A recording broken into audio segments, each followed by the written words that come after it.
Hello, everyone, and welcome to Bookercast, the podcast where books come to life. And I'm so excited to dive into another amazing story with all of you. Whether you're a bookworm or just love a good story, this is the place for you.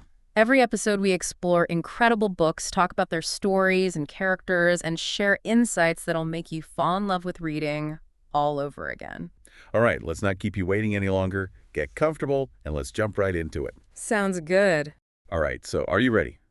Let's dive into a world of words today, huh? We're going to be exploring Markus Zusak's The Book Thief. Oh, The Book Thief. Yeah. Set in Nazi Germany, it follows young Liesel Meminger and her extraordinary journey. Extraordinary journey. And it's all narrated by a very unusual voice. Okay. Death himself. Wow. Death himself. That's a pretty interesting choice for a narrator. Yeah, what do you think about that? I mean... Well, it's certainly not your typical narrator. Right. I mean, it's fascinating how Zusak takes this, really grim backdrop of the Nazi regime and sets this tale of resilience and hope against it. Yeah. And you get a real sense of life in Germany during that time, you know? Mm-hmm. Not just the grand historical events, but, the everyday struggles and small triumphs of just ordinary people. Yeah, you're right. That narrator is something else. He is. I mean, starting a book with, here is a small fact, you are going to die. Mm-hmm. Pretty bold. Yeah. But then death tries to soften the blow, right? By adding, I am in all truthfulness attempting to be cheerful about this whole topic. Oh, wow. What do you make of that? It's like he's trying to prepare you Right. for what's to come. Uh-huh. I think it sets up this incredible paradox that runs throughout the whole book. You know, Okay. Death, the ultimate symbol of the end, striving for cheerfulness. Right. It's like he's trying to find beauty and meaning amidst the constant sorrow that he witnesses. Yeah. And it's not just a one-off encounter either. Death, reveals that he sees Liesel 3 times throughout the book, which instantly makes you wonder, right? Yeah. About their connection. It definitely has a layer of intrigue. Totally. Okay, so let's talk about Liesel. Okay. She arrives on Himmel Street. Himmel Street. Yeah, it's a name that ironically translates to heaven. Oh, wow. After losing her brother and being abandoned by her mother. Oh, gosh. That's a lot for a 9-year-old to handle. Absolutely. And that abandonment really shapes Liesel's character, you know? Mm-hmm. At first, she's incredibly quiet, Yeah. almost withdrawn. Yeah. You see it in her initial reluctance to speak to her foster parents, the Hubermans. Right. It's like she's closed herself off to protect herself from further hurt. Yeah, I can see that. Yeah. Speaking of the Hubermans, they're quite the pair. They are. Rosa, described as a wardrobe with a coat thrown over it. Mm-hmm. And Hans, the silver-eyed man with kindness in his gaze. Oh, I like him already. It's clear from the start that Hans will be a special figure in Liesel's life. Oh, absolutely. He becomes her anchor, her safe haven in a world filled with turmoil. Yeah. He teaches her to read in their secret basement classroom. Basement classroom, huh? Yeah, which is a powerful symbol of resistance, don't you think? Yeah. Considering what was happening to books all over Germany at that time. Yeah, that's a good point. You're right. The basement becomes this sanctuary. Right. A place where words are cherished and nurtured. Mm-hmm. And that ties directly into Liesel's love for books. It does. It starts almost accidentally. Oh. With her stealing the Gravedigger's Handbook. Okay. Which falls out from under her shirt while she was sleeping. Oh, wow. And then evolves into this conscious act of defiance when she snatches the shoulder shrug from a Nazi book burning. There's such beautiful irony in that title, The Shoulder Shrug, especially considering the context. It's like Liesel, even at such a young age, is shrugging off the hateful ideology being forced upon her. Mm-hmm. She's choosing knowledge and stories over the restrictive dogma of the Nazi regime. Yeah, and that defiance isn't limited to stealing books. Okay. Remember the scene at the BDM meeting? Oh, yeah. Where Liesel gets in trouble for defending communists? Oh, right. It's a small act, but it's incredibly risky in that environment. Yeah, it shows how deeply Liesel is affected by injustice, even if she doesn't fully understand the complexities of the political landscape. Right. And Hans's reaction is so telling. He initially slaps Liesel out of fear, but then reassures her, reminding her that their home is a safe space, but that the world outside demands caution. It highlights the constant tension they lived with, right? Yeah. Knowing that even the smallest act of dissent could have dire consequences. Yeah, definitely. Speaking of risky acts, let's talk about Max Vandenberg, Okay. the Jewish fist fighter who finds refuge in the Huberman's basement. Hiding Max is a huge risk. It's a testament to the Hubermans' courage and compassion. It is. You have to remember, this is Nazi Germany. Yeah. Harboring a Jew was punishable by death. Right. But for them, it's a matter of principle, of standing up for what's right, regardless of the danger. And it's in that basement, this hidden space of defiance, that Liesel and Max form a bond. They do. They connect over their shared love of words, Yeah. finding solace and escape in storytelling. Yes. Liesel reads to Max, and he, in turn, shares his writing with her. One of the most powerful scenes is Max's dream fight with Hitler, which is so much more than just a physical fight. Right. That dream fight always struck me as a metaphor for their inner resistance, Absolutely. a way of fighting back against the tyranny that threatened to consume them. But it's not just Max who's fighting. Liesel has her own battles to face. Absolutely. Her journey is one of constant struggle and small victories. Yeah. Think about her relationship with words. Okay. She goes from being illiterate to finding power and freedom through reading and writing. It's a beautiful arc, and it speaks to the transformative power of stories. And it's not just about escaping reality, right? Yeah. There's that scene where Liesel reads to the terrified people in the bomb shelter. Oh, yeah. And for a moment, she brings them comfort and a sense of peace. Right. It shows how words can have a real impact, even in the darkest of times. That's exactly what makes Liesel's stories so powerful. Yeah. She doesn't just consume stories. Right. She shares them, becoming a beacon of hope in a world shrouded in fear. And that's something we'll delve deeper into as we continue this deep dive into The Book Thief. I can't wait. It's incredible how Liesel uses stories as a way to cope Yeah. with the harsh realities around her. You know, each book she reads seems to offer a different kind of escape. Yeah. The Whistler, the Mudmen, the Dream Carrier. Right. Do you think Zusak Yeah. deliberately chose those titles to reflect her emotional state at different points Oh, interesting. in the story? That's an interesting observation. Yeah. Yeah, I think the Whistler could represent the sense of fear and uncertainty that Right. permeates their lives. Yeah. The Mudmen might symbolize the feeling of being trapped, Okay. weighed down by circumstances, Sure. and the Dream Carrier, well, maybe that speaks to Liesel's yearning for a better world, a place where dreams can survive even amidst the horrors of war.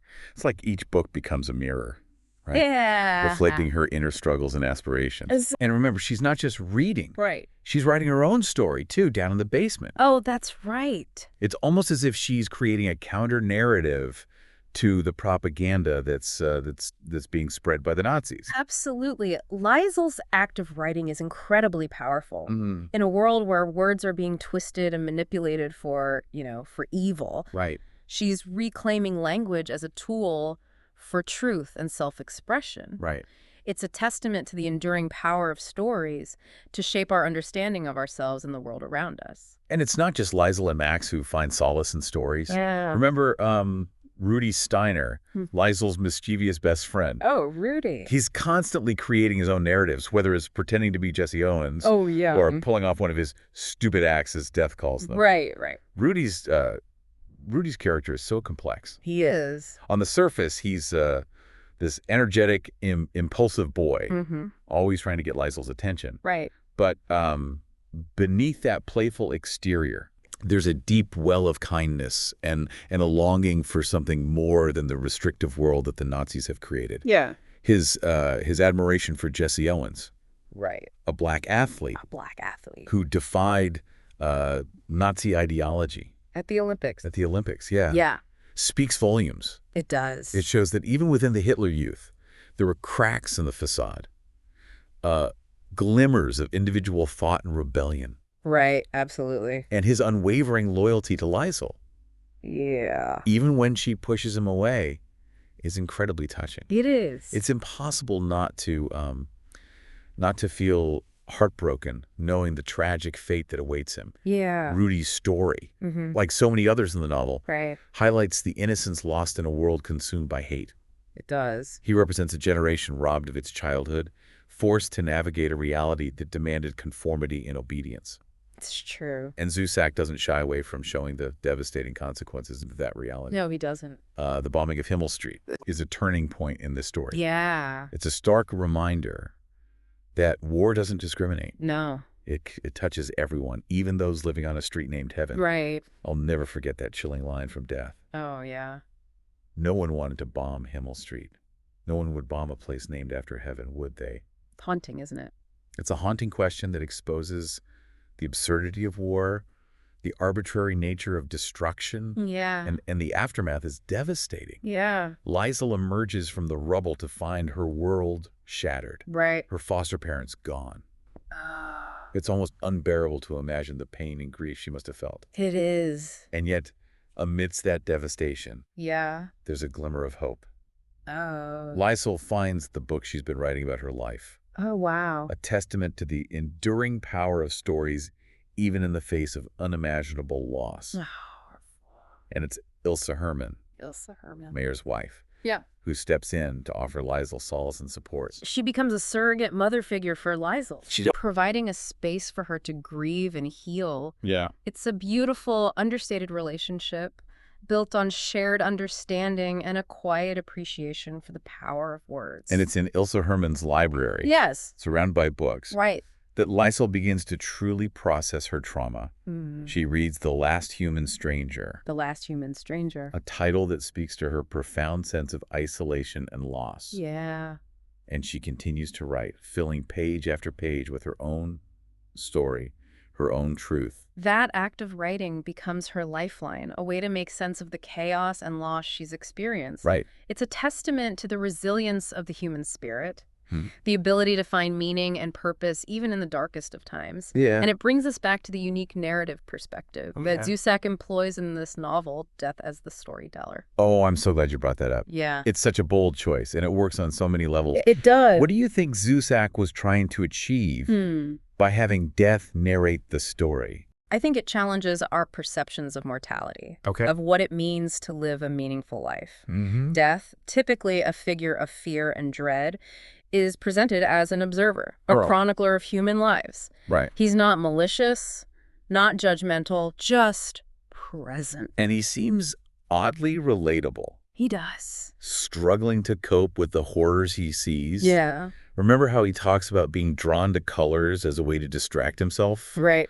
from the overwhelming death surrounding him? Yes. It humanizes him, Mm-hmm. makes him more than just a Grim Reaper. Exactly. He's burdened by the weight of all these souls he has to collect. Right. Yet he's still capable of empathy, of finding moments of beauty amidst the carnage. It's like he's trying to understand what it means to be human, even as he represents the end of all human life. And that juxtaposition, that tension between darkness and light, Right? is what makes the book Thief so powerful. It is. It's not just a story about surviving Nazi Germany. No. It's a story about the resilience of the human spirit, the power of words, the importance of love and connection in a world that often seems determined to tear us apart. And it's a story that resonates with readers of all ages, Yeah. reminding us that even in the face of unimaginable adversity, there's always hope. Right. Always beauty to be found, always stories worth telling. It strikes me that death as narrator, Yeah.